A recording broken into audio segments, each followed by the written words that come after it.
अपन लोग बात कर रहे हैं, आप मथुरा में पैदा हुए, correct. Then you started shifting, कितने सारे शहर घूमने को मिला, फेवरेट शहर कौन सा था और इसके डिसएडवांटेजेस क्या हुए आपको? तो बहुत घूमा भाई। मैं पैदा हुआ मथुरा में। उसके बाद मेरे पिताजी की जो पोस्टिंग आई वो आई श्रीनगर। अच्छा, श्रीनगर के बाद पोस्टिंग आई श्री गंगानगर। ये कहाँ पे पड़ता है? श्री गंगानगर राजस्थान में है। मेरी पढ़ाई की शुरुआत वहां से हुई। मैंने फर्स्ट में एडमिशन लिया था। उसके बाद मैं गया Udhampur, which is also in Jammu Kashmir. तो वहां पे मैंने फर्स्ट कंटिन्यू की एंड सेकंड थर्ड कंप्लीट की, फोर्थ में एडमिशन ले लिया। फिर उसके बाद मैं गया KV number 2 Binaguri cantt, which is in West Bengal. अब बंगाल में भी रह बंगाल में भी रहा हूँ। तो वहां पे मैंने फिर अपनी फोर्थ कंप्लीट करी, फिफ्थ और सिक्स्थ कंप्लीट करी। फिर सेवेंथ के टाइम पे कुछ टाइम के लिए एक शॉर्ट कोर्स था मेरे पिताजी का, तो मैं चेन्नई गया था। उसके बाद मैंने अपनी सेवेंथ जो है और एट्थ जो है वो नारनौल से करी, which is my home town, क्योंकि मेरे पिताजी की पोस्टिंग उस टाइम पे लेह में आ गई थी। नारनौल भी राजस्थान में है? ये हरियाणा में। हरियाणा। तो लेह में पापा की पोस्टिंग आ गई थी, तो वहां पे जाहिर सी बात है school most of the time बंद ही रहते हैं। अच्छा। बर्फ के कारण। तो बच्चे लेके, फैमिली लेके जाना वहां पे अलाउड ही नहीं, क्योंकि हम -20 नहीं झेल सकते। एक फौजी की ही शरीर में वो ताकत होती है कि वो झेल पाए, हमारे बस की नहीं है। तो हम लोग होम टाउन रुक गए, क्योंकि मेरे मैटरनल और पैटर्नल घर जो थे वो बहुत पास थे वहां से। तो नारनौल में केवी था, तो हम जानबूझ के वहां पे आ गए। फिर 9th-10th में अगेन गया बरेली, एंड उसके बाद फिर मैं वापस आ गया नारनौल 11th और 12th करने।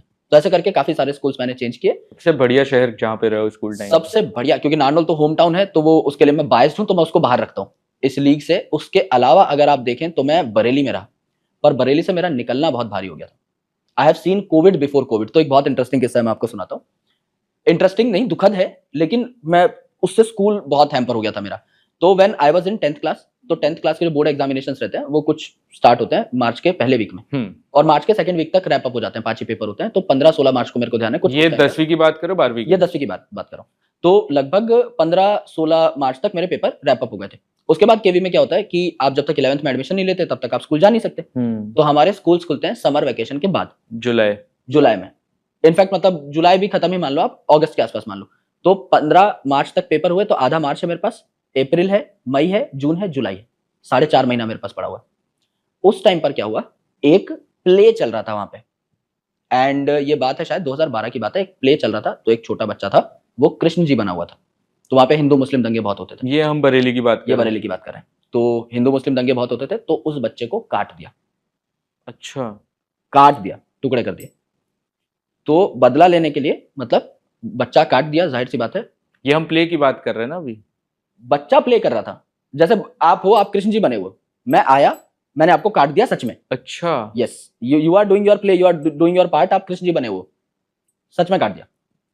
फिर उसके बाद वहां पे भी फिर आउटरीच स्टार्ट हो गया। तो लड़ाई हुई हिंदू मुस्लिम में, बहुत लंबे टाइम तक लड़ाई हुई। तो मेरे स्कूल खुले कहीं जाके सितंबर में, एंड हम लोग भाग के आए कर्फ्यू से। तो हम फौजी कैंट में रहते थे। तो कर्फ्यू क्या हुआ, पहले तो बहुत दिन तक लगा रहा, स्कूल सारे बंद थे, हम तो कैंट के अंदर ही हमारा स्कूल था, तो हम लोग सेफली जा सकते थे, क्योंकि चारों ओर से फौजी भाई हमको घेर के रखते थे, सिपाही लोग घेर के रखते थे कि कोई अंदर नहीं आ सकता। तो वी वर वेरी सेफ। खाने पीने का सामान भी अंदर आ जा रहा है, तो कैंट के लोगों को कोई बहुत ज्यादा प्रॉब्लम नहीं थी। बस हम बाहर मार्केट में नहीं जा सकते थे, और हम शहर नहीं घूम सकते थे, और हम शहर बदल नहीं सकते थे। अंदर हम लोग कुछ टाइम के लिए लॉक हो चुके थे। तो उसके बाद फिर हमने सोचा कि अब होम टाउन जाएंगे, पापा की पोस्टिंग आ गई थी। तो जब धीरे धीरे कर्फ्यू घटने लगा, उस टाइम पर हमें एक विंडो मिली कि 6 घंटे की विंडो है। इस 6 घंटे की विंडो में अगर आप क्रॉस कर गए इसको, शहर को, तो बहुत अच्छी बात है, नहीं कर गए तो फिर कोई गारंटी नहीं है। तो हम लोगों ने एक गाड़ी मंगाई, तो उसको टाटा 407, एक बड़ा ट्रक होता है, उसको हम 2.5 टन बोलते हैं यहाँ फौज में। वो ग्रीन पेंट हो रखा होता है, ऊपर हरा आपका बहुत बड़ा कैनवस लगा रहता है। तो उसमें हमने सामान ठूसा सारा का सारा, और हम फिर नारनौल की तरफ निकल पड़े। एंड 6 घंटे में मेरे को ध्यान है हम बहुत बहुत दूर आ गए थे वहां से, एंड तब जाके वी शिफ्टेड टू नारनौल। तो वो मेरे लिए बहुत खतरनाक, वहां से बाहर निकलना खतरनाक था। जो 2 साल मैंने वहां पे काटे बरेली में, दे वर वेरी गुड।